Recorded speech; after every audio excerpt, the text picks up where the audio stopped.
Na manhã de uma terça-feira, o ministro da Defesa do Brasil, José Múcio Monteiro, falou em voz baixa, quase com quem conta um segredo muito desconfortável.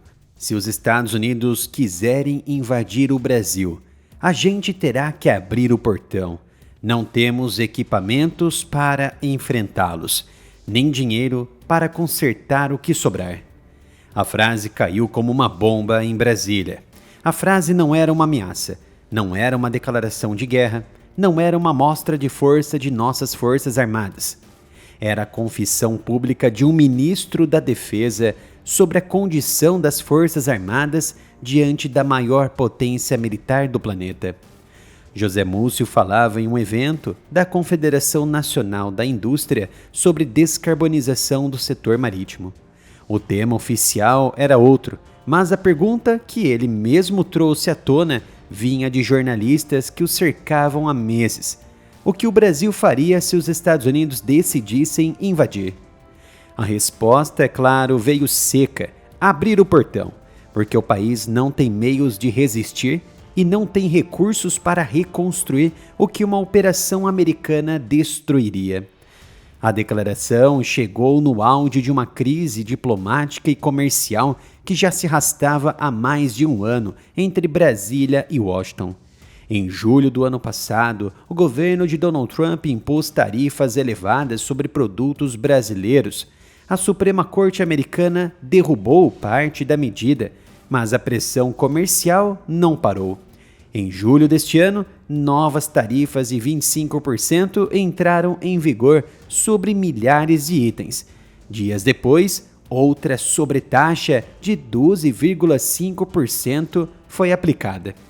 Em alguns setores, o peso total chegou a 37,5%.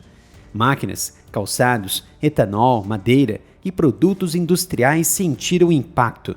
Exportações brasileiras para os Estados Unidos caíram. Empresas recalcularam os custos. O governo Lula reagiu com críticas e tentativas de diversificar os mercados.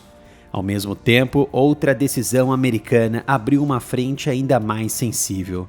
No final de maio deste ano, o Departamento de Estado, sob o secretário Marco Rubio, classificou o primeiro comando da capital e o Comando Vermelho como organizações terroristas estrangeiras e terroristas globais especialmente designados. A medida entrou em vigor em 5 de junho. Os dois grupos passaram a figurar na mesma lista que inclui cartéis mexicanos e organizações como o Hezbollah. Ativos sob jurisdição americana poderiam ser congelados.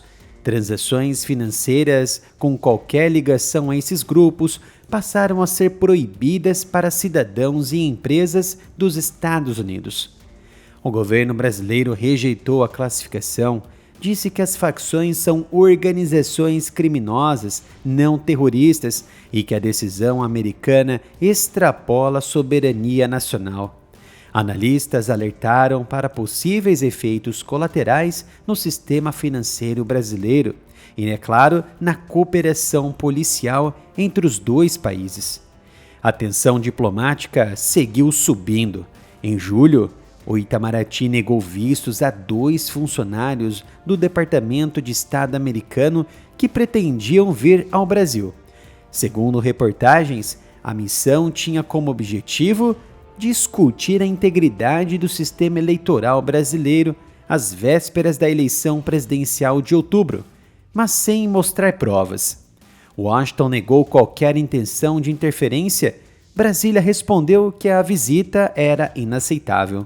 Em seguida, o governo brasileiro atrasou a concessão do agreement a um nome indicado por Donald Trump para a embaixada em Brasília, Daniel Pérez, aliado próximo do secretário de Estado Marco Rubio e também cubano. Se você deseja acompanhar esta análise completa e ter acesso a outros conteúdos que não são liberados ao público, basta clicar aqui nesse botão de Seja Membro que aparece logo abaixo do vídeo. Não demorou muito para uma reação à altura de Donald Trump. No dia 4 de agosto, os Estados Unidos revogaram o visto da embaixadora brasileira em Washington, Maria Luísa Ribeiro Viotti. A medida foi apresentada como reciprocidade. O Palácio do Planalto respondeu com uma nota dura. Chamou a decisão de parte de uma escalada deliberada de medidas hostis, motivada por razões ideológicas, e acusou Washington de tentar interferir nas eleições brasileiras. Foi exatamente em todo esse clima que José Múcio fez a sua declaração. Ele não falava de um plano de invasão real.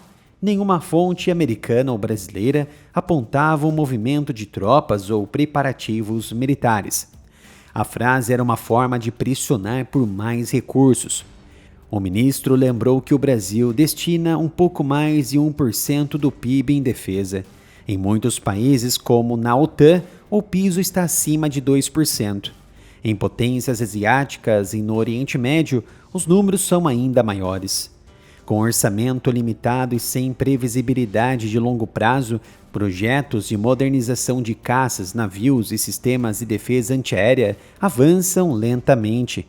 Equipamentos envelhecem, treinamento fica restrito, a capacidade de dissuasão, segundo o próprio ministro, fica comprometida.